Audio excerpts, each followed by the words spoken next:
Today, the latest weapons, coupled with the fighting skill of the American soldier, stand ready, on the alert all over the world to defend this country, you, the American people, against aggression.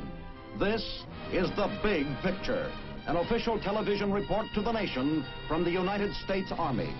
Now, to show you part of the big picture, here is Sergeant Stuart Queen. We often think of an Army division merely as being a vast, impersonal organization of men and equipment. Yet to the men who form its ranks, each division possesses a distinct character all its own. To them, the division is a source of pride, a singular team to which they belong. It is their division. And so it is with the men of the 25th Infantry Division who took part in the story you are about to see. The story of their Tropic Lightening Division in Korea. Ask any 25th Division man. He'll tell you the story really began the day they occupied Japan back in 1945. Maybe he'll even brag a little about that occupation, and with good reason. For upon arrival, he found only the fear and suspicion of a former enemy. Yet during the 5 years that followed, he succeeded in winning their admiration and respect as a trusted friend.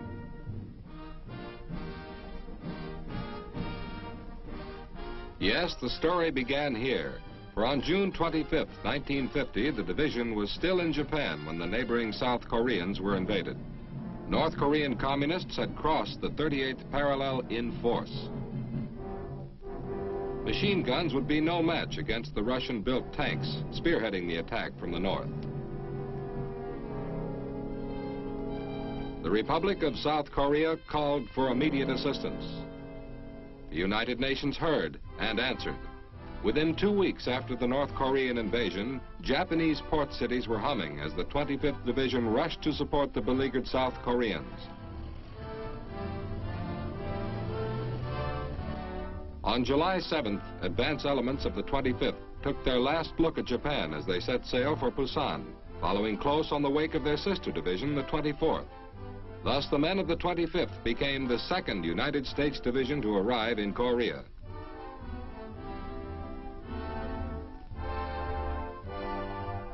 The first Tropic Lightning unit to unload was the famed 27th Regimental Combat Team, commanded by Lieutenant Colonel John Michaelis, later promoted to Brigadier General. There was going to be some hard fighting ahead, and these men knew it. Green, fresh from occupation duty, a few managed a nervous smile, but only a few. Even while later units were still debarking, these earlier arrivals were already on their way to the front. The situation at that time was critical. Replacements were badly needed to bolster UN positions all along the hard-hit line. As a result, the newly arrived men of the 25th found themselves heading for different sectors of the front. Committed piecemeal in this way, these Tropic Lightning troops were yet to function under their own banner.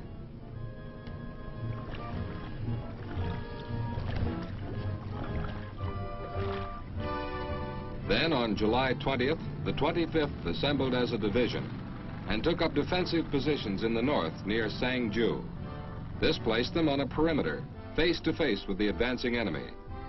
Now, fighting together as a single team, the men of the 25th watched and waited for their first real test under fire.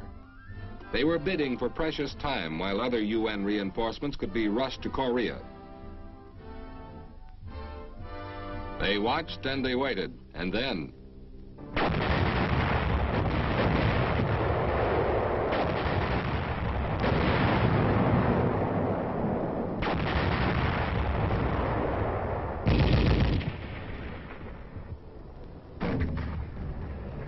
For a week, wave after wave of fanatic Reds hit the thinly held line, only to be repulsed.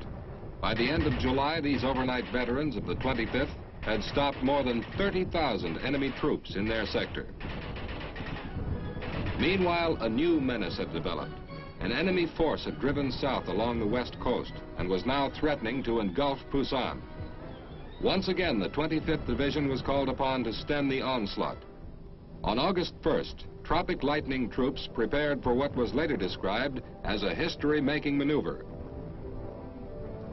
Under cover of darkness, the entire division was shifted 150 miles south to meet the Pusan-bent Reds head-on in the Sangju-Masan corridor. Once in the new sector, tank infantry teams launched an aggressive defense designed to keep the massing enemy off balance. They were still fighting for time, with the sea at their backs. Then the order came down: stand or die.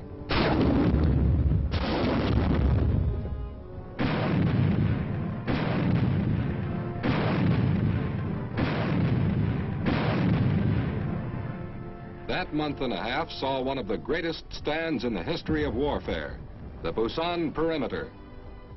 Once again, we had stopped the enemy. For the men of the 25th, however, it was a costly victory.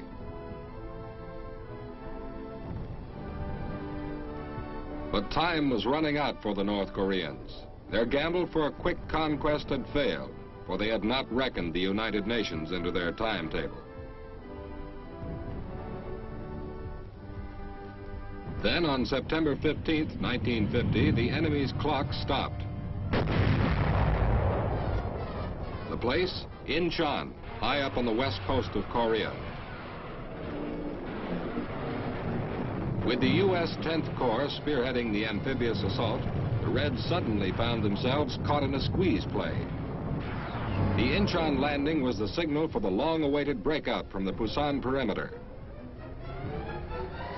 Quickly overcoming initial enemy resistance, the men of the 25th were soon on the move across the Korean Peninsula, bypassing many trapped North Koreans in the south. Despite numerous mines and blown bridges that slowed the advance, the Tropic Lightning Division reached the west coast of Korea by the end of September, a distance of almost 200 miles. Immediately, they began Operation Mop-Up. House cleaning, 25th Division style. Results? Excellent. Tropic Lightning troops rounded up more than 14,000 prisoners during October, while 8th Army continued to pursue the enemy north. In addition to handling POWs, the men of the 25th had other responsibilities. South Korean civilians by the thousands were flocking back to their liberated homes. Helping them was a pleasure.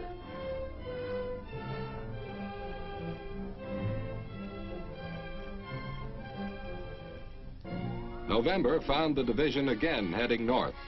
Chinese troops had been reported crossing the Yalu River. On November 27th, the Chinese struck in force. For the men of the 25th Division, the remainder of 1950 turned into a deadly game of leapfrog as they fought and withdrew.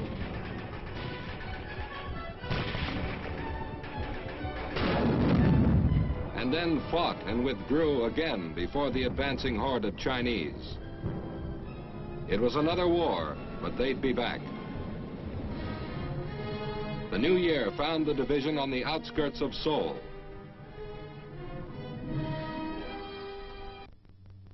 While other UN troops retired from the battered city, elements of the 25th were picked to fight the delaying action which covered their withdrawal. All that stood between these UN troops and the advancing Reds was the rear guard of the 25th Division, dug in north of town. Refugees, too, were fleeing Seoul, many for the second time. They preferred to take their chances on the road, rather than stay and be dominated by the communists. Not until the last refugee and soldier had crossed the frozen Han River did these rear guard troops themselves pull out. It was close. The enemy flag had been flying over the fallen capital a full hour by the time the last bridge was blown.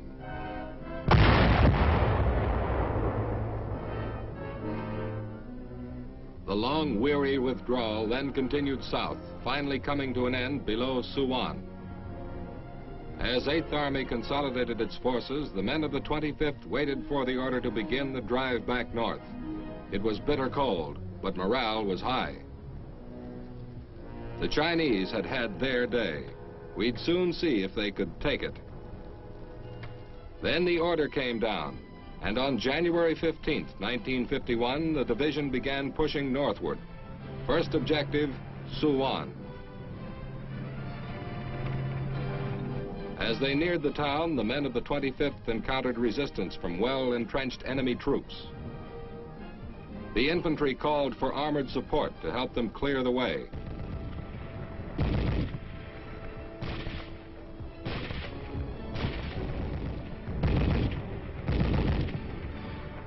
Then the infantrymen took over as they moved in on Suwon itself, anxious to close with the enemy. Experts in the art of infighting, they also knew when to duck. Once inside the town, they had to check every hut for Reds, then double check. Within 5 days after the push had begun, the town of Suwon was in Tropic Lightening hands. The 25th was now ready to team up with the rest of 8th Army in a general offensive to drive the Reds back to the Han River. All along the line, UN forces moved out to meet the enemy.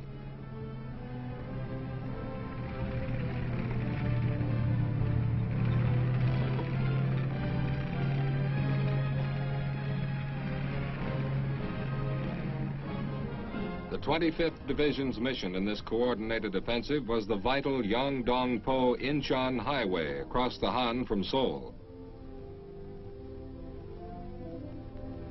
Enemy casualties first, real estate second. That was the stated purpose of this new drive. It was the kind of order a man could get his teeth into, and the Tropic Lightning men did just that.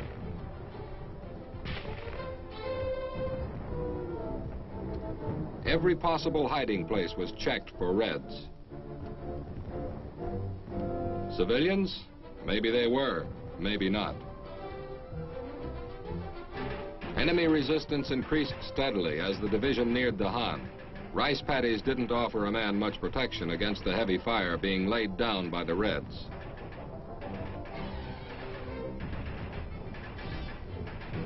Cover was precious, any kind of cover. When you're caught out in the open, there's only one solution: firepower.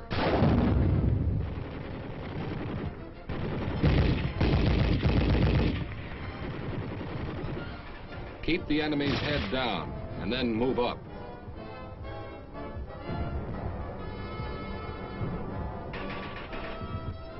By early February, enemy resistance had been reduced, and the division continued on toward the Han River. They were getting close, and they knew it, as they started converging on their objective, Yeongdong-po. The town looked quiet enough, but it still paid to be careful. That red flag gave warning that enemy troops might still be hanging around. But once in a while, a man enjoys throwing caution to the wind.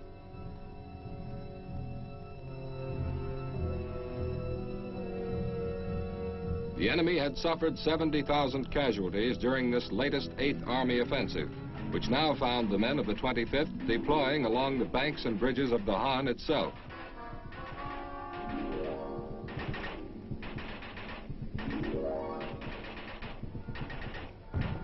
Across the river stood Seoul, still occupied by the Reds, but not for long. Even while they were trading shots with the enemy, the Tropic Lightning men were being slated for a major role in the next phase of 8th Army's offensive, Operation Ripper, the crossing of the Han.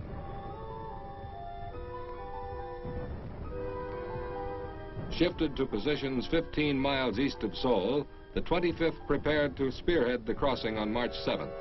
It opened with the biggest barrage since the start of the war.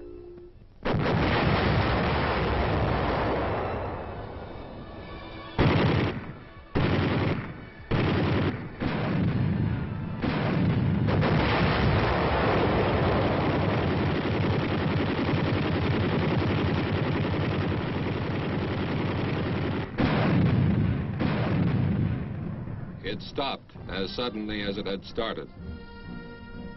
Now the infantry took over. The first wave pushed off across the Han, already swollen by the fast-thawing snow. Others followed close behind, and within hours the bridgehead was secured. Once across, the division's rapid progress threatened to cut the enemy's supply line running into Seoul. Faced with imminent destruction, the Reds were forced to flee the capital city, which was to remain in UN hands once and for all. The men of the 25th continued pressing northward, opening the way for the entire 8th Army's advance. Then, the 38th parallel itself. Division morale was never higher, for spring, and the men of the 25th had finally returned to North Korea. But the season also brought with it a threatening note. Chinese hordes were again massing in the north. The threat grew stronger and stronger as the division approached the Chorwan Valley, apex of the Iron Triangle. Then the Chinese spring offensive struck, the strongest of the entire war. This time, however, the 8th Army was prepared for it. The men waited while artillery methodically blasted the oncoming Reds.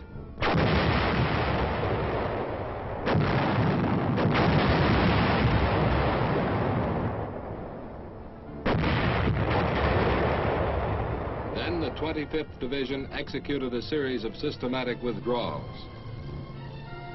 Planned well in advance, the movement was made with bare minimum losses of men and materiel. Delaying units kept the enemy in gun sight as the columns worked south. On April 30th, north of Seoul, the division moved into Line Golden, a prearranged defense line. Here, the men vowed to stop the massive communist offensive or die in the attempt. Here they would make their stand with no quarter given or taken. This was the showdown, the final test of strength. The Chinese had promised to give Seoul to the North Koreans as a May Day gift, and now they were coming for it. What they got instead was a massacre.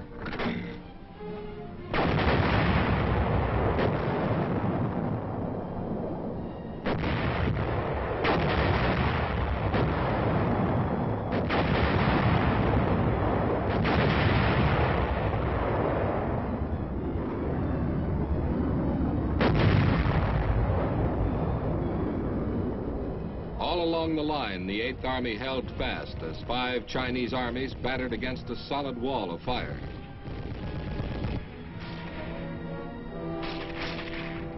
The enemy never fully recovered from this crushing defeat.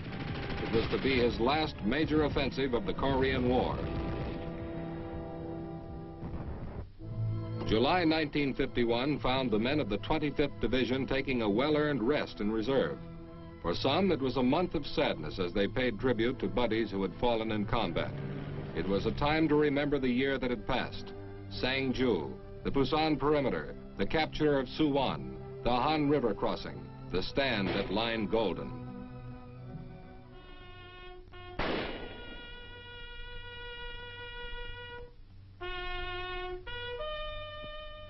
For some, July was also a month of rejoicing. Rotation had come to Korea, and after a year of combat, these men were heading home. They too had much to remember, for these were veterans of the earliest days of the fighting. But that was all behind them now.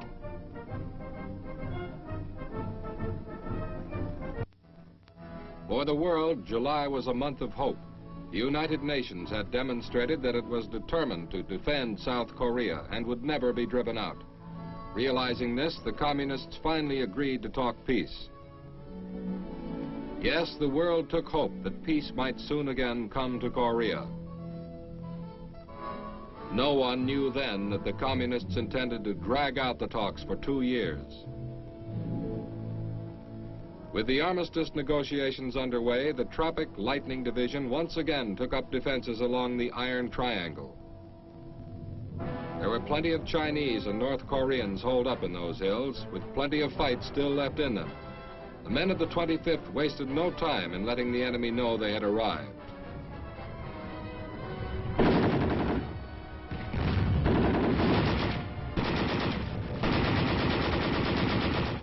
The Air Force chipped in to help plaster the Reds.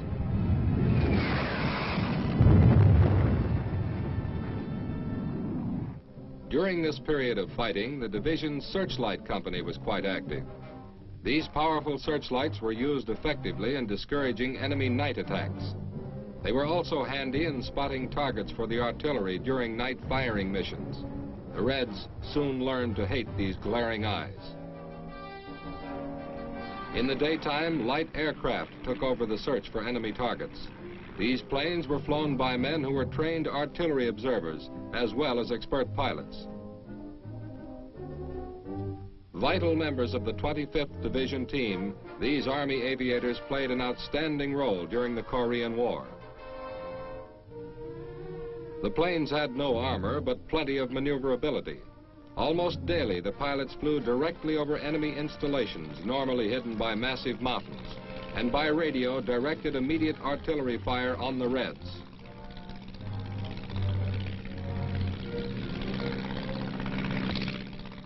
Psychological warfare was also used extensively in the division sector during this period. Various means were used by these psychological warfare teams to induce the enemy to surrender. From the ground or from the air, they had many ways to skin a cat or capture prisoners. The Air Force often lent a hand in passing out surrender leaflets. If these methods failed to produce results, there was always the direct approach. As the peace talks dragged on into 1952, action for the most part settled down to aggressive patrolling on both sides. This was rugged country. Going down was difficult enough, but coming up was a real project. To make matters worse, you never knew when you'd run into an enemy patrol coming the other way. After a while, the men of the 25th became experts in the art of ambush and reconnaissance patrolling. Directing fire on enemy bunkers was their specialty.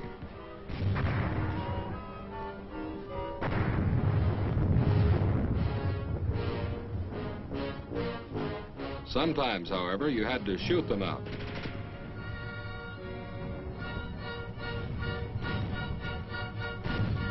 If that didn't work, dynamite usually did the job.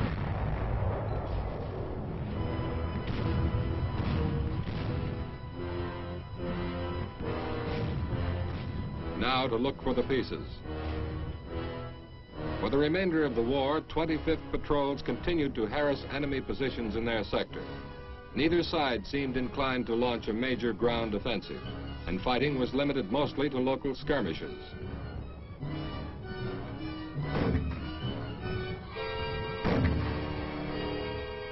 Throughout this period, the division alternated between frontline duty and intensive training in reserve. Turkish troops attached to the division also received training in the use of American weapons. The instruction was excellent, and so were the students, who learned quickly. In May 1953, these same Turks were destined to fight the division's last major battle. It happened on 5 forward outposts, just like this one.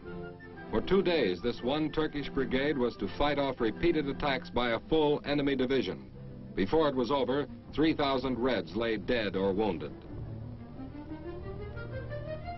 2 months later, the war in Korea ended. The date, July 27th, 1953. The place, Panmunjom. United Nations, the signing of the Armistice represented an important victory for the free world. For the communists, it meant only defeat. Then, with the signing of the ceasefire, all fighting in Korea stopped. 3 years of bitter warfare thus passed into the pages of history.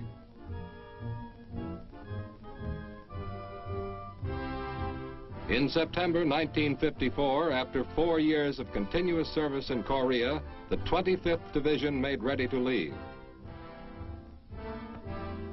Their job was done. For more than a year now, the war had been over. The Republic of South Korea still stood on the free side of the bamboo curtain. For the men of the 25th, there was much to remember and much to forget. But that was history. Now they were heading home. home to the land of origin for the Tropic Lightning Division, Hawaii. The island turned out to greet them. It was here in 1941 that the 25th was organized from the old Hawaiian Division. At last they had returned, 2 wars and hundreds of battles later. Familiar sights greeted them, sights they hadn't seen for years, the kind of welcome a man could appreciate. And then the big moment, the moment the men of the 25th once again set foot on native soil. They were home. Home to loved ones grateful for their safe return, and to a nation grateful for a job well done. And so the story comes to an end. But the nation will never forget the men of the 25th Infantry Division, nor the battles they have fought. The names are history now. The Pusan Perimeter, Suwon, the Han River Crossing, Line Golden, the Iron Triangle. Out of these past battles, the 25th Division has emerged stronger than ever before. Raised in war, weaned in combat, the Tropic Lightning Division of today stands well prepared for the aggressor of tomorrow. No, we will not forget the men of the 25th Division.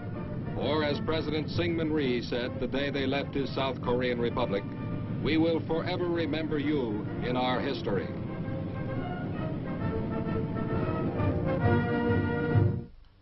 You have just seen the United States 25th Infantry Division in Korea. This story is dedicated to all those men of the Tropic Lightning Division, past, present, and future. This is Sergeant Stuart Queen, inviting you to join us again next week for another look at the big picture of your Army in action. The Big Picture is a weekly television report to the nation on the activities of the Army at home and overseas. Produced by the Signal Corps Pictorial Center. Presented by the United States Army in cooperation with this station. You too can be an important part of the Big Picture. You can proudly serve with the best equipped, the best trained, the best fighting team in the world today, the United States Army.